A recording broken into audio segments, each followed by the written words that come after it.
Chitrapuri colony స్కామ్లో తమకు న్యాయం చేయాలని ప్రభుత్వాన్ని కోరుతున్నారు బాధితులు. ఫ్లాట్ అలాట్మెంట్ కోసం సినిమా ఇండస్ట్రీకి చెందిన వారు డబ్బు కడితే ఎవరో తెలియని వ్యక్తులకు ఇళ్లు కేటాయించారని తెలిపారు. ఒకటే ఫ్లాట్ ఇద్దరు ముగ్గురికి కేటాయించారన్నారు. ఇందులో ప్రభుత్వ అధికారుల పాత్ర కూడా ఉందని ఆరోపించారు. అధికారుల అకౌంట్స్లోకి డబ్బులు వెళ్లాయని, దానికి సంబంధించిన ఆధారాలు తమ దగ్గరున్నాయని చెప్పారు. గత బీఆర్ఎస్ ప్రభుత్వం దీన్ని సమర్థించిందని, కానీ కాంగ్రెస్ హయాంలో చిత్రపురి కాలనీ ఫ్లాట్ల కేటాయింపులో జరిగిన స్కామ్ బయటపడిందని తెలిపారు. ఈ సమస్యను త్వరగా పరిష్కరించాలని ప్రభుత్వాన్ని కోరారు బాధితులు. ఇండస్ట్రీలో ఉన్న మీలాంటి వాళ్ళ కోసం ఒక ఇది ట్రై చేస్తున్నాను, వచ్చి మెంబర్షిప్ తీసుకోన్నాడు, నేను తీసుకున్నాను. 94లో జరిగింది అది. 94 నుంచి 2004 వరకే యాక్టివ్గా ఏం జరగలేదు. 2004 నుంచి పేమెంట్లు తీసుకోవడం మొదలుపెట్టారు. అప్పటి నుంచి నేను డబ్బులు కట్టడం మొదలుపెట్టాను. 2013లో నాకు ఒక డూప్లెక్స్ ఫ్లాట్ అలాట్ చేశారు. HD4 103 అలాట్ చేశారు. దానికి నేను వాళ్ళు ఇచ్చిన నోటీసుల ప్రకారం డబ్బులు కడుతూ పోయాను. ఒక దశలో నాకు కమ్యూనికేషన్ ఆపేశారు. ఎందుకు అని చెక్ చేస్తే 2015లో అదే ఫ్లాట్ని ఇంకో మనిషికి అలాట్ చేసి అతని దగ్గర డబ్బులు తీసుకున్నారు. 49,66,000 కట్టాను నేను. కట్టిన తర్వాత ఆఫీస్కి వెళ్తే సరైన జవాబు లేదు. తిరిగాను అందరినీ కలిశాను, ఉపయోగం లేదు.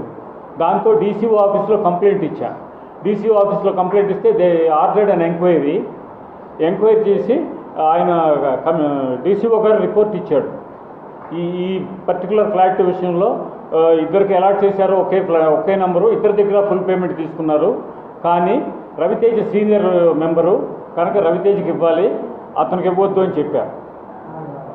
అయినా అతను నాకు ఆ ఫ్లాట్ ఇవ్వలేదు. ఒక పద్ధతి ప్రకారం పాత మెంబర్షిప్లన్నీ తీసేయటం, కొత్త వాళ్ళని చేర్చడం, అదే మెంబర్షిప్ స్థానంలో అలా చేస్తూ వీళ్ళ ప్రస్థానం స్టార్ట్ చేశారు. ఇలా అటువంటి మార్చిన మెంబర్ 450-500 మంది ఉన్నారు. ఇలా ఒక విధంగా మోసాన్ని చేశారు. వీళ్ళు ఏం చేశారు, డబ్బులు కట్టట్లేదు అని చెప్పి చాలామందిని తీసేశారు. ఇదొక రకమైన మోసం. ఈ విధంగా ఇష్టానికి అలాట్మెంట్ చేయడం, సభ్యులను తీసేయడం, అలాట్మెంట్ చేయడం, సభ్యులను తీసేయడం. ఒరిజినల్ సభ్యుడు ఎప్పుడైతే టైం ల్యాప్స్ అని తీసేశారో అప్పుడు ఎవరికి చెప్పరు, ఫెడరేషన్కి చెప్పరు, ఎవరికి చెప్పరు. ఇది యాక్చువల్గా జియో ప్రకారం ఫెడరేషన్లో సభ్యులకి మాత్రమే ఇవ్వాలి. ఇది చిత్రపురిలో జరుగుతున్న అక్రమాలకి నా పర్టికులర్ కేసు ఎగ్జాంపుల్. మా ఫాదర్ ఆల్మోస్ట్ 40 years ఇండస్ట్రీలో చేశారు, అందరూ పెద్ద డైరెక్టర్స్ దగ్గర. మా ఫాదర్ 2004 నుంచి పేమెంట్స్ చేశారు. దీనికి మెంబర్షిప్ మేము చెన్నైలో ఉన్నప్పుడే కోఆపరేటివ్ నుంచి మెంబర్షిప్ ఇచ్చారు. సో 2010లో మా ఫాదర్కి ఈ అలాట్మెంట్ లెటర్ అనేది ఇవ్వడం జరిగింది. మేము 2019 వరకు కూడా మేము పేమెంట్స్ చేస్తూనే ఉన్నాము.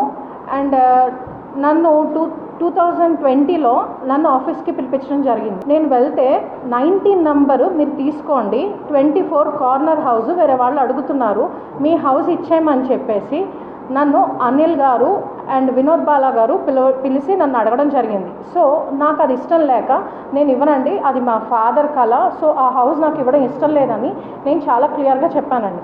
మీరు ఎప్పుడు పేమెంట్స్ చేయమంటే అప్పుడు చేయడానికి రెడీ. ఆయన ఎడిటర్ గౌతమ్ రాజు గారు, వాళ్ళకి అలాట్మెంట్ లెటర్ చూడండి ఒకసారి. 2022లో వాళ్ళకి అలాట్మెంట్ లెటర్ ఎలా ఇస్తారు? As per 51 enquiry 6th allotment చెల్లదని చెప్పేసి వాళ్ళు ఆల్రెడీ 51 ఎంక్వైరీలో క్లియర్గా రాశారు. ఈ రో హౌస్ 24 ఆక్యుపై చేశాడు కదా, దీనికి ముందున్న అలాట్మెంట్ లెటర్ తోటి ఒక బ్యాంక్ నుంచి లోన్ తెచ్చుకున్నాడు.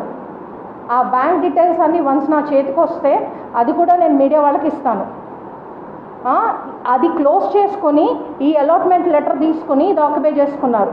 2014లో కొంచెం అప్పు చేసి 4 లక్షలు కొద్దిగా అరేంజ్ చేసుకొని, చిట్టి అమౌంట్ అని అది ఇది అరేంజ్ చేసుకొని 4,05,000 మెంబర్షిప్ అమౌంట్ కడితే దాన్ని అలాట్మెంట్ చేశారు. అలాట్మెంట్ చేసి మళ్ళీ ఇలాగే మిగిలిన అమౌంట్ కట్టండి అని అంటే లోను డే 1 నుంచి లోన్ అనే చెప్తున్నాను నేను. లోన్కి పేపర్స్ అవన్నీ ఇచ్చేసి బ్యాంక్లో ఇస్తే అవన్నీ కూడా తీసేసుకొని ఆ ఇల్లు వేరే వాళ్ళకి ఇచ్చేసామని చెప్పారు. ఇల్లు లేదు అని చెప్పారు. అది జరిగింది. అప్పటి నుంచి DCO మేడంకి చెప్పుకొని DCO నుంచి ఆర్డర్ వచ్చింది, దాని నుంచి రెస్పాన్స్ లేదు. కోర్టు నుంచి వచ్చిన ఆర్డర్ని కానీ ఈ ఆర్డర్ని కానీ మాకు వీళ్ళందరూ కూడా కలిసి ఫైనల్గా మా ఇది ఏంటంటే ఇల్లు కావాలి, ఇల్లు లేనందున ఇల్లు తీసుకోవడం జరిగింది. దాన్ని